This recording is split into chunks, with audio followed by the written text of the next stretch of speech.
Mr. All right, Chair. members, if you would, let's start with our closing comments.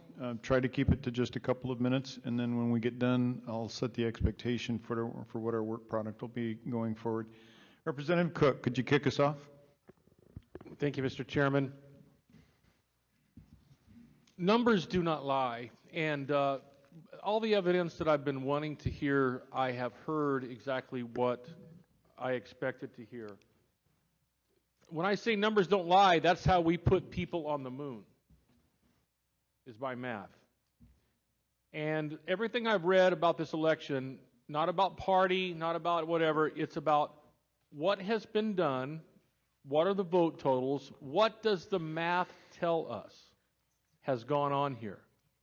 And that is what I have heard here today. Here where the anomalies are.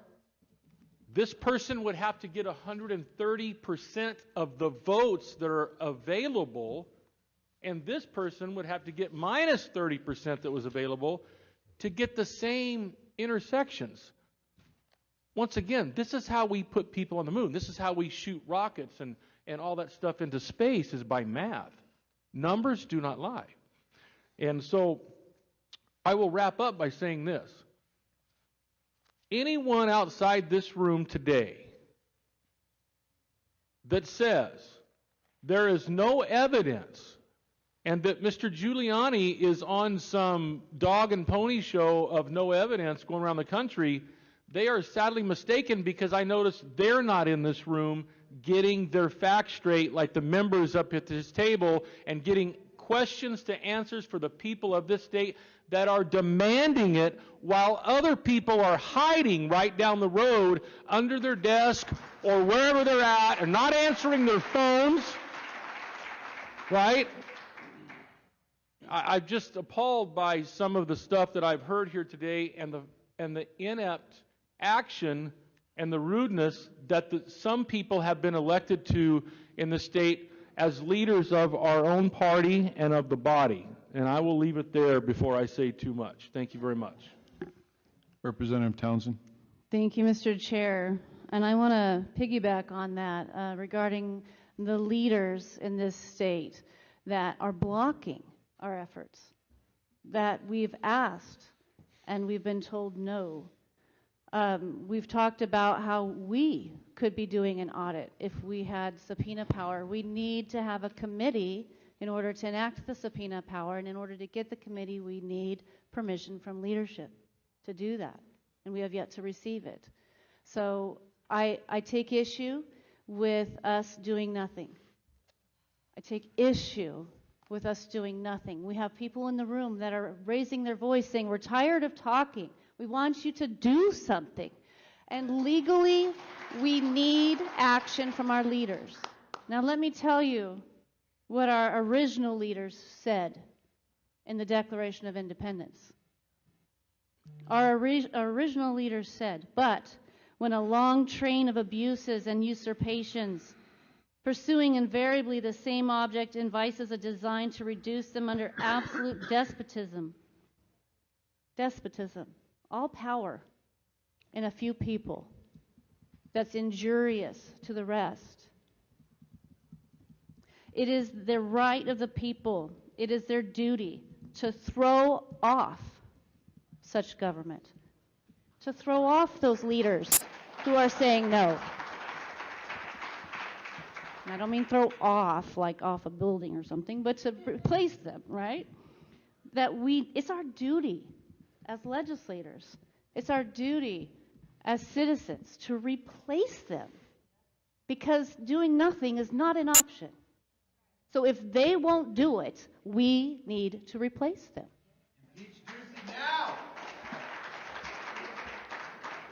Now, we've heard a lot of things today. We just briefly skimmed over the fact that we have depositions of people saying that there's ballots flown into this state and others. We haven't talked a lot about that because that's still under investigation. But I want a federal investigation on that. I don't want that just shoved under the rug. Whether it's true or not true, we need to investigate it. We've heard that there's information warfare. Does that mean we're at war? Yes. We've heard about weighted voting and chain of custody and servers in Germany. You know, we are at a crossroads, Arizona. We're at a crossroads, America. We have two choices. We've taken an oath. It's one thing to take an oath. Anyone can take an oath. It's another thing to honor it. Who in Arizona is honoring their oath?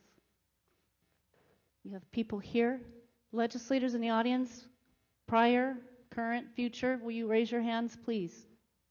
Legislators in the audience, thank you for being here. There's many of us that stand together in this issue and will not tolerate nonfeasance. You either believe in national integrity or you're okay with anything goes if it's a means to an end. And I do want to remind those who fall into the second camp, they may have done that this time, but they created a system in Maricopa County, the fourth largest county in this country, who now has a Republican county recorder. Are they okay with this loose system being used in the next election? Or do they want it cleaned up for themselves the next time around? It goes both ways. It's not Republican, it's not a Democrat, it's integrity and confidence in the voting system, which we have none. It has completely collapsed. And you have a choice to either love power, your power, or to love people. And I choose to love the people in this room, in this state, in this country, and around the world, frankly, who benefit from this country. And I'll close by saying, I had a buddy in the Navy years and years ago, I won't say what year, but I'll age myself, but his mother's had a stroke in the last few days, and she's in hospice expected to pass away. And here she is, if you can see her. I've never met her, but I remember her son, my buddy. Saw it on Facebook. She's a grandmother. How many of you have grandchildren here? Raise your hand. And grandparents, that word grand. This grand country and the people that are in it. The people I know close to me who are close to the end of their lives, knowing that they're leaving this earth in shambles. They're leaving this country in a wreck. And the children that they're leaving it to have been abandoned. Abandoned by those leaders who do nothing. They know better. They choose to do nothing. They have been abandoned. It's time to put off those leaders and replace them with people who honor their oath. Thank you.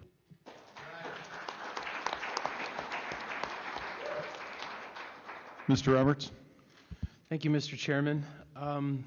It's been a pleasure being here today. I chose to participate in today's hearing because I care deeply about the integrity of Arizona's elections. It's imperative that the voters in our state trust the election process and know that the only legal votes that are counted are the legal ones and not the illegal ones. It's clear that a large number of voters in our state have legitimate concerns about the November 3rd election. Too many voters to count have reached out to me looking for answers, and I'm hopeful today's hearing has provided some of those answers. I also want to emphasize that looking into the election process is not a partisan issue. Each and every elected official should want to know that our election system is sound. And we should never be afraid to take a thorough look to make sure it is.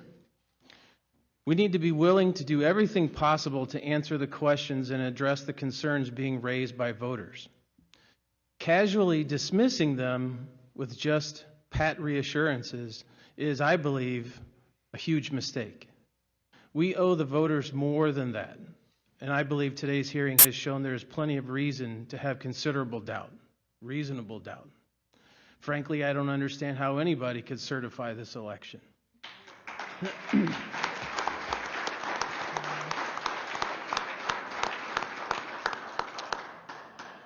I also find it ironic This happens periodically.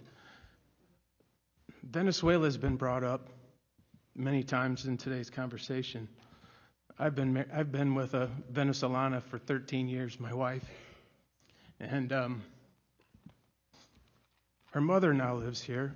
I attended my wife's citizenship ceremony. Her mother got her green card, and she lives here now. And I can tell you firsthand from being involved in family members that are from Venezuela what that country is going through at this point. And I can assure you that our Constitution is under attack when it comes to this election. We have to do everything that we possibly can to make sure that this election is done right, that we defend the election process. It's the foundation of our country, how we elect our leaders. It's so important. We have to do everything we possibly can, and I believe there is a path to do what we need to do. However, we have some hurdles, as my colleague just stated. We have to operate within the law. And in order for us to get the session that we need, for the very same reason that we're sitting in this room today, we have to get past those hurdles. We have to get those individuals that slow-walked, that ignored the request to have this at the Capitol, to have this in a fashion that we would have subpoena power. We have to get past those hurdles. That's where we're going to need each and every person's help out there to make sure they understand that we have to be on the right side of this issue, and that's another major reason why I'm here today. I refuse to end up being on the wrong side of this issue. Thank you very much.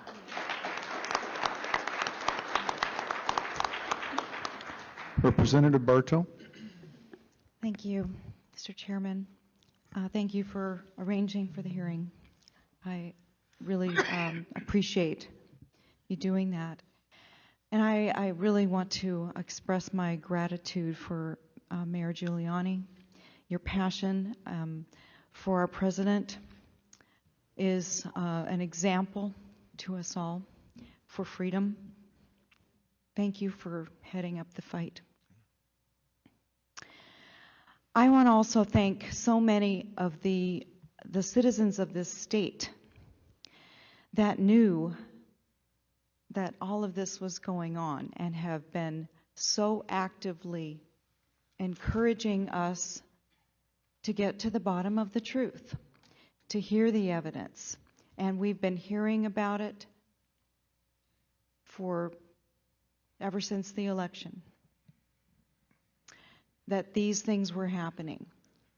And this hearing exceeded expectations in laying it all out by witnesses, firsthand testimony, experts in their fields.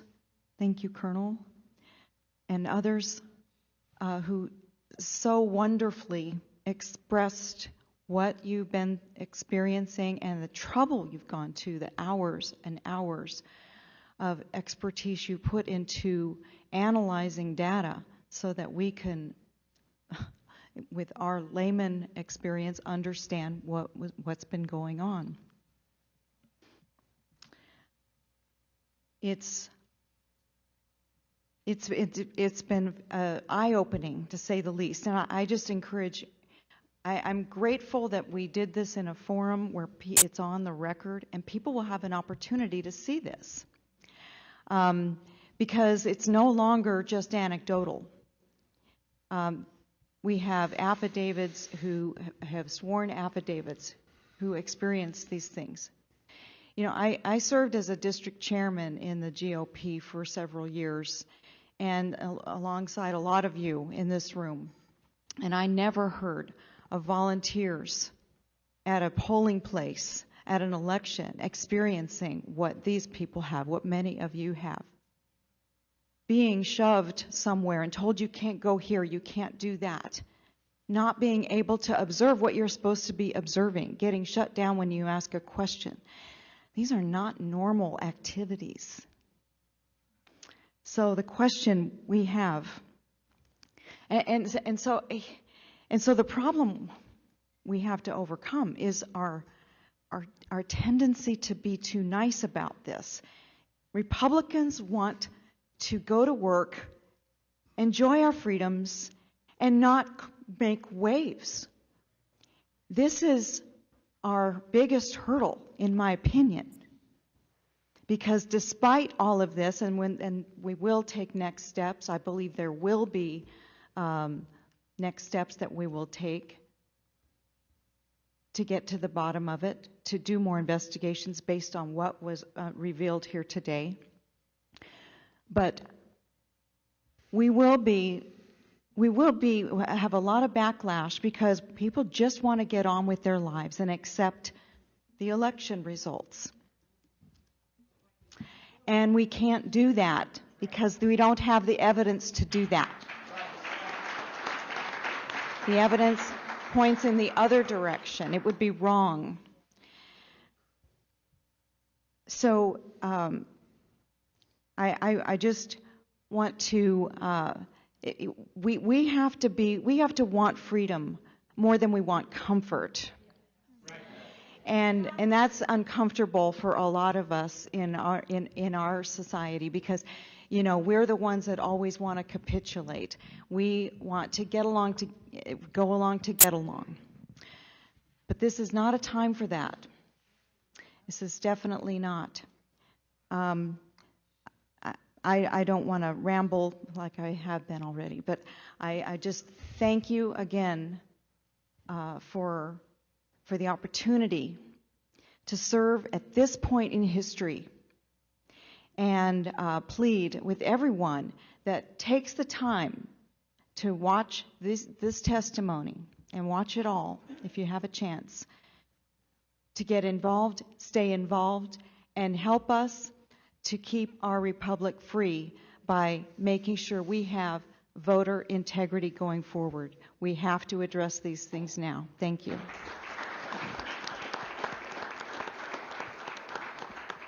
Representative Biasucci.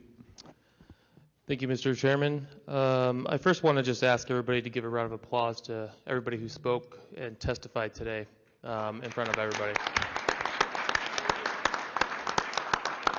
You know, it takes a lot of courage, a lot of guts to come and do something like that, and you're patriots, and I think we're all grateful for what you guys did here today. So thank you from the bottom of my heart, and I know that the panel appreciates it as well. Also, a big round of applause for Mayor Giuliani and her legal team and Jenna. You know, I can't imagine what you guys go through, what you've been going through, but when you're fighting for freedom, none of that matters. So I appreciate it. I know everybody else here does too. You know, before this hearing, before Pennsylvania, I think I, like so many other millions of Americans, we knew something was wrong, right? We knew something was off with this election. We didn't know what, but it didn't feel right.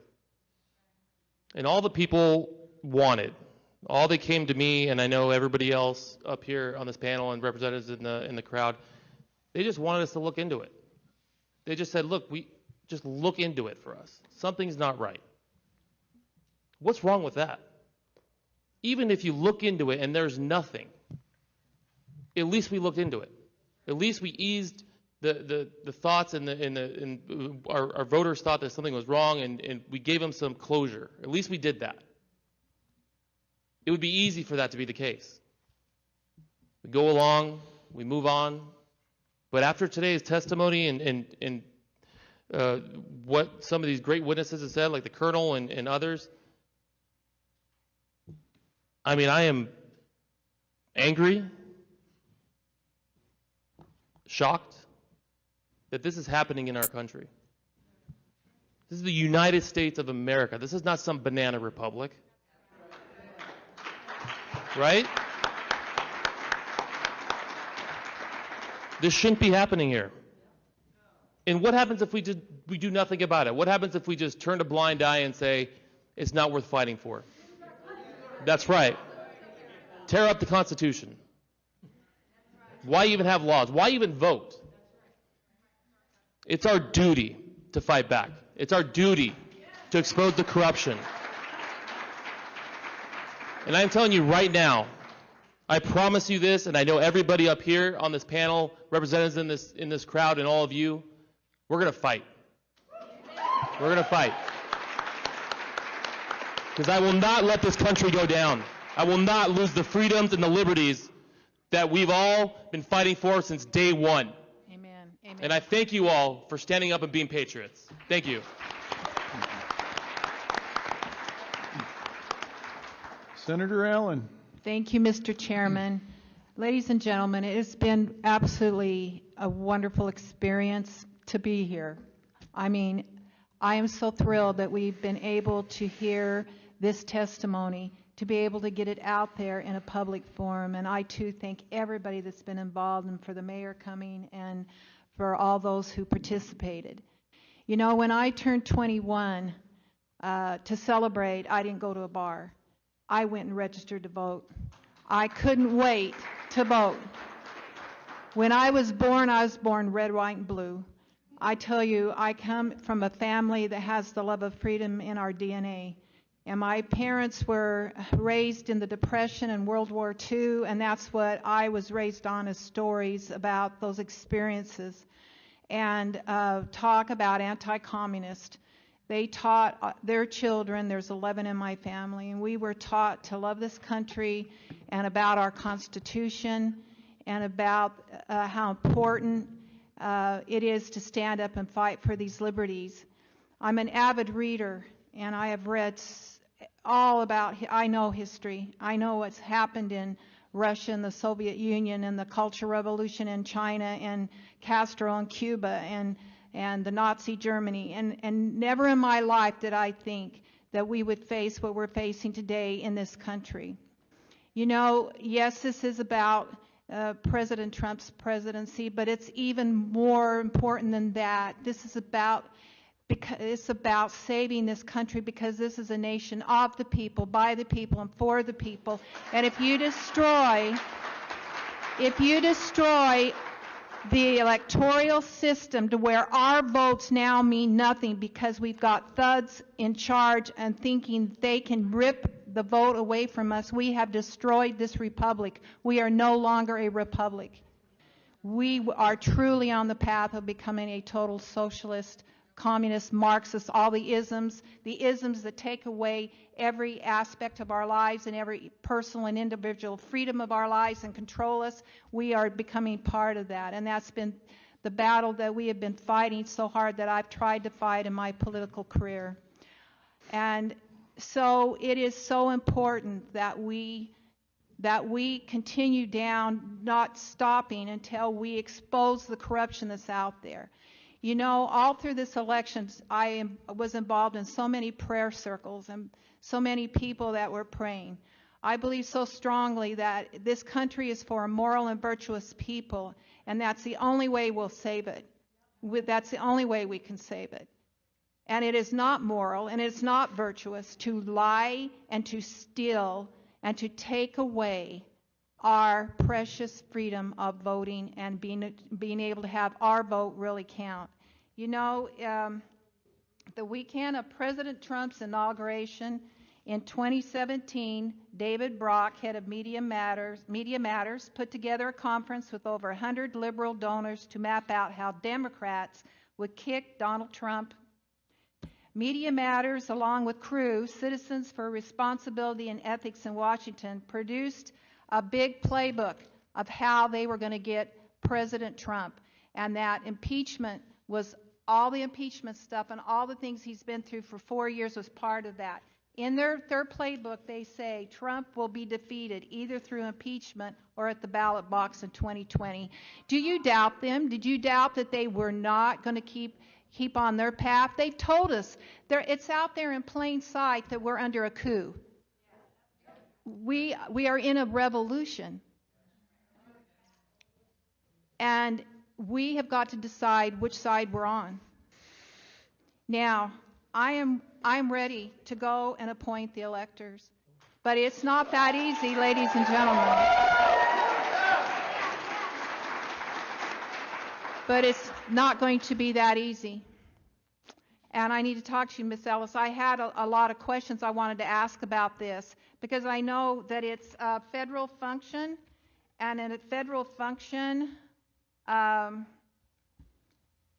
comes directly from the U.S. Constitution, and it isn't bound by state rules. So that's what I wanted to, I need to talk to you later about these questions I have about, because we are bound by some state rules about how we get into a special session. Anyway, ladies and gentlemen, God bless you. God bless all of us in this country, and I've been so thrilled that I could be here today and that I would be able to, this would be the last thing I can do as a state senator, is to be able to stand up for this election. So thank you so much.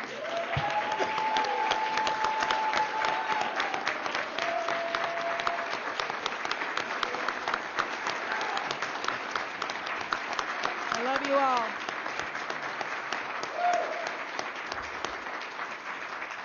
Senator Gowan. Thank you, Mr. Chair. Just want to say thank you to our president for the call-in. I mean, that was, isn't that all? That was awesome. And I just want to say for what he's done for our nation as well. We are the greatest nation on earth, right? And he brought us back to where the world remembers that. That's the biggest thing. So, you know, what he's done for us is just tremendous. And your team, you and your team, thank you for being here and showing us all the things that were exposed today. I'm intrigued. I'm blown away, you know, with the issues that I've heard. You know, it disturbs me because of the allegations that we've heard here today. And I'm actually kind of blown away too that you're not getting a day in court after what I've heard here today. And I presume that's been presented to the court to show them. And if we're just touching it, it's just interesting to me. It just, again, I'm blown away. I'm sure everybody is right here, right? You know, and I'm also perturbed that we have this Dominion system. It's run by a foreign company for our elections. That's disturbing. So, you know, bringing that to light is very interesting. That's something that we can look at, certainly fixing as well. But you never know when it goes out of country where those votes go, right? Or what happens, or the issues at hand with that. And that's why I'm also surprised that we haven't done a full hand count or audit to look at these allegations to say, hey, this is right or that's right, or something's going on here. That's the crazy thing, I'm telling you. You know, it's also apparent to me that we need to fix a lot of things that are happening in our elections. And certainly, you talk about shining a bright light on the issues at hand that have occurred, showing in the past, and it took something like this, took a president like this to actually stand up and say, hey, look at what's happening. And you know, I'm thankful for that. Look, we all know the old saying, right? If you're Republican, you got to win by 2% or more. I mean, that's the issue at hand, and I think we're seeing a lot of that occur right here. And right in front of our eyes, we're seeing a lot of testimony from eyewitnesses proving certain situations have occurred that we probably all had something in our mind before about. And here they are coming forward and speaking on those issues. A lot of things that need to be fixed. I would say thank you to all the people who gave testimony today. I mean, that is courageous, very courageous to come out. You know, I'm just one of those dumb guys that gives my burden to God, right? So I just come and do what I'm supposed to do. That's why I'm sitting here. So I know others, it's frightening to get up here and do that. And God bless you, and thank you for being a patriot, as one of my colleagues has said down there. I just want to let you guys know, you know, it's going to be my pleasure to continue to fight for you and fight for this great state and our nation. So we're going to continue forward and fight. And what I want to say to you guys is God bless you and thank you for serving and coming and serving your nation in this manner that you're doing as well. And for those online and watching on TV, you're watching because you believe in this great nation, and we believe in you. So we're going to continue to fight, like I said. So God bless you.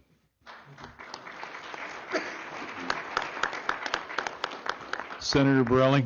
Yes, thank you, Mr. Chair. You know, I grew up in a tough neighborhood. You know, when I was growing up, we always thought that FBI stood for Forever Bothering Italians. And what I learned in school was, you know, what comes after a sentence is an appeal. But I think FBI should actually change the name to Force a Biden Investigation.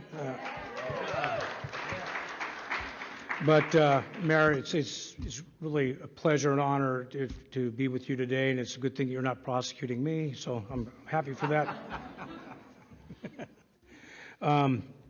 You know, I want to quote something that was going back a little bit of history, dated on 5/16/17. Our election was hijacked. There is no question Congress has a duty to hashtag protect our democracy and hashtag follow the facts. Nancy Pelosi. And now we're all called a bunch of conspiracy theorists, which is kind of amazing.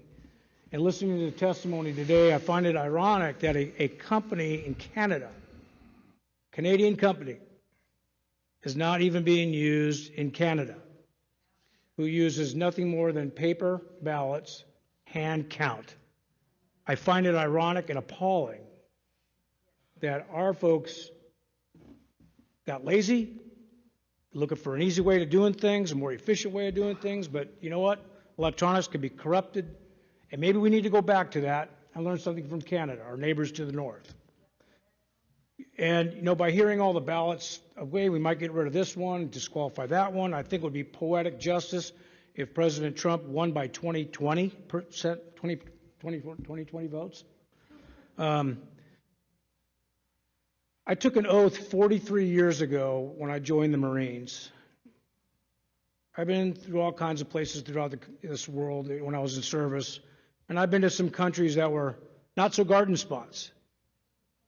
And I remember being in Thailand in 1981 when they just got done with a coup, and the European visitors and everybody that was there, they were happy to see that red, white, and blue out in the harbor with us Marines and sailors that we could possibly come to the rescue. Of course, we thought we were just going on a normal operation in Liberty. Thank God it was just we went on Operation in Liberty. We didn't have to get involved. But when we left Thailand,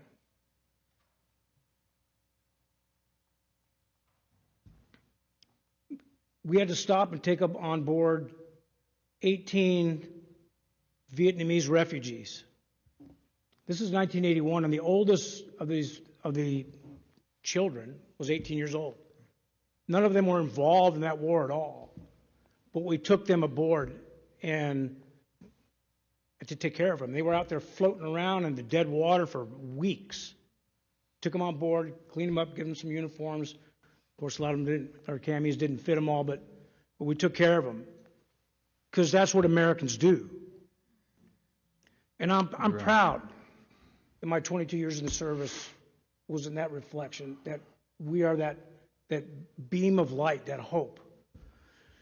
Last year, I went to Italy for the very first time with my colleague and my seatmate, which I like to call my teammate, Representative Leo Biasucci. And he's a first-generation American. So we went to his dad's hometown, and Dad was there with us. And his dad, we went on his trip. And we got to meet the mayor of the small town where his dad grew up. And he's like the big hero of Leo Biasucci, one of the sons of our town. And the pride and admiration they had for him being an elected official in the United States was awestruck. It was unbelievable. I felt so much pride. Anyway, we were under attack a lot for the last couple of weeks trying to force something, a hearing. Representative Fitchum was trying to get a hearing in the House, couldn't get it done. I tried to get things done with the Senate. There was some obstacles, this and that, a lot of arguments back and forth. And then we got all kinds of hate email when we decided we're going to do this. And people were calling me up. I got death threats. I had all kinds of crazy stuff, which is, I'm surprised I made it past 25 years old. So I'm not really, I care. But, and I had to tell some friends, I'm like, if I see corruption and I see evidence, I can't look the other way. Like I said, I took an oath 43 years ago. There's no expiration date on that oath. And I grew up in a world where honor, courage, and commitment was an everyday way of life. That's not a marketing slogan. That's just the way it is. You had quoted one of the pieces of the last sentences of the Constitution, which I actually text that back to them. But, you know, I had to take these notes down, but voting is not just an obligation, but it is a right. It's an enshrined in our Constitution. But let me remind you all, that was paid for with blood, with the blood of patriots.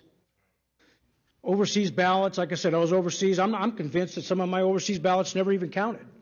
So was I disenfranchised? Did they get counted? Did they get switched? Who knows? I don't know. So to look the other way after hearing this testimony would be a dishonor to those my brothers and sisters in uniform. It would dishonor our forefathers and even my own father, who was a Korean War veteran, and to the citizens of every American that we were sworn to serve in this state. So I'm going to do this nice quote because there's some really brilliant people wrote this. And it's the last part of the Declaration of Independence. And for the support of this declaration, with a firm reliance on the protection and divine providence, we mutually pledge to each other our lives, our fortunes, and our sacred honor. Ladies and gentlemen, this is not over. Surrender is not in my creed. Thank you.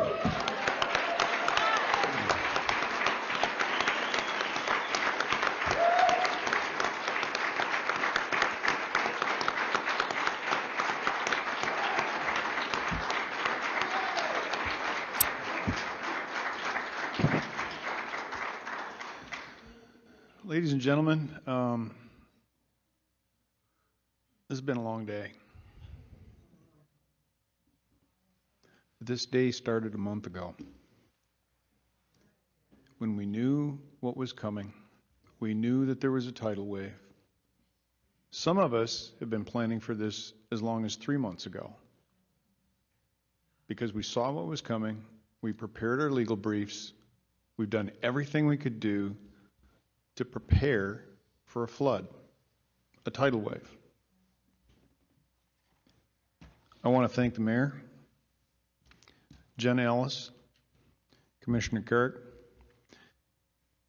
Catherine Freese, Colonel Waldron. If it wasn't for you, we'd be dead in the water.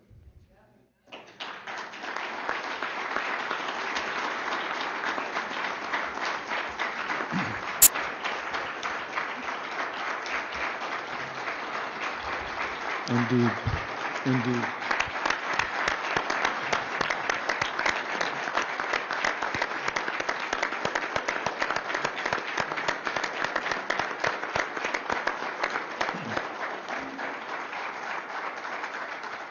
It's exceedingly hard for me to place a label on what we've heard other than racketeering. Good old-fashioned mobster racketeering. But on a grand scale, I know that President Trump, once he arrived at the swamp, said, okay, how am I going to clear this thing? I don't know that he realized that the plug is so deep there's not enough chain.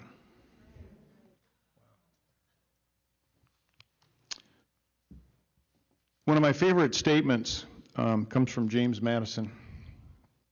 If men were angels, no government would be needed, would be necessary. If angels were to govern men, neither external nor internal controls on government would be necessary. In framing a government which is to be administered by men, over men, the great difficulty lies in this. You must first enable the government to control the governed, and the next place, oblige it to control itself. Ladies and gentlemen, I have not seen one single government entity in the United States ever give up a scintilla of power once it seized it. Not once. We have endless executive orders from mayors, from governors, and I'm not hooting on our governor, I'm hooting on all governors. You don't have the authority to make me safe. That's my job.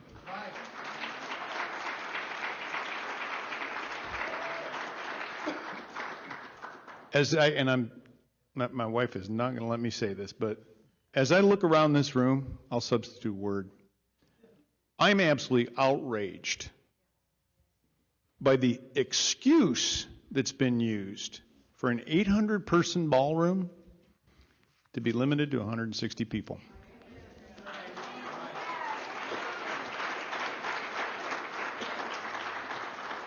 Now let me turn to the vote the election that we've been talking about. It's interesting to me, I'm going to repeat this, why so many people call for civil rights. To be fortified, to be enforced, to be protected, but there's virtually no call for the most supreme civil right, and that is for our franchise to give the consent to be governed. That's what Mr. Madison was talking about. That's what our entire government, 5,000-year leap, if this goes away, God help us, because it will be gone. Because you will have to have at least a few men to stand on a green and fire their rifles at the best military machine ever conceived in the 1700s. Think about that for a moment. They knew if there was going to be a war, let it start here. That was a conscious decision. Why? Because they were sick and tired of tyranny. What we're experiencing right now is a form of tyranny that is insidious. This is our nation. This nation doesn't belong to Belgium, doesn't belong to George Soros. Yeah, that's right, I said the Soros word. Okay?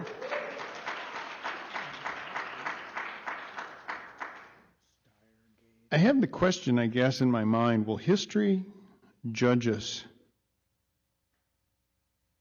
as acting objectively today? I'd love the fact that this panel has been so objective that they have, I mean, we're at 7:24. I told them we would be done no later than 7:30, so I guess I better wrap this up. But think about all of the thoughtful, deliberative questions that have been asked by these people.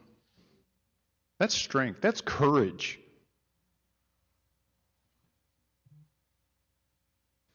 I hope that out of this, besides calling for a special session, which I am doing right now, I hope even more than a special session,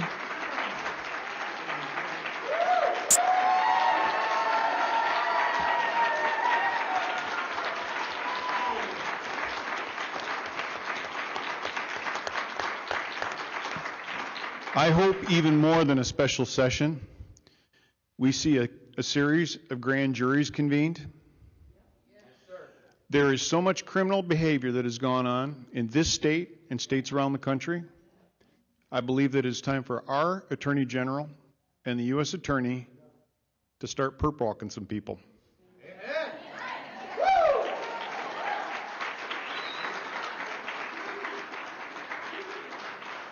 I am glad that you are fired up. But ladies and gentlemen, this is a skirmish. You ain't seen nothing yet. Because when Satan wants to extinguish a light, he will stop at nothing.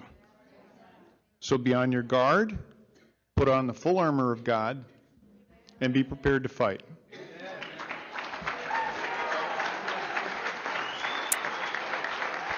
Thank you.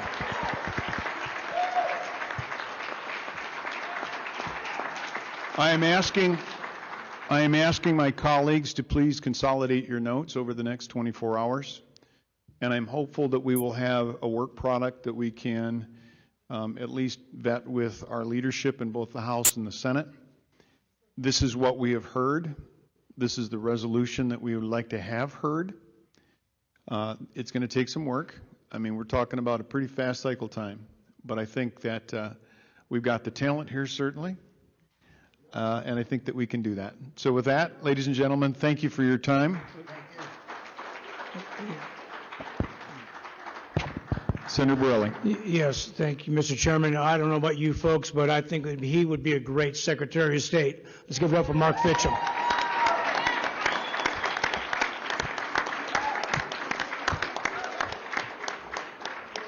I think I'll have to have a conversation with somebody at home before that happens. Thank you, ladies and gentlemen. We do need to clear out of here because we are over time. Thank you. People are gathering at the Capitol now. There are people on the way now. But there's nobody, any substance inside. It's like having a purple on a weekend, nobody's there.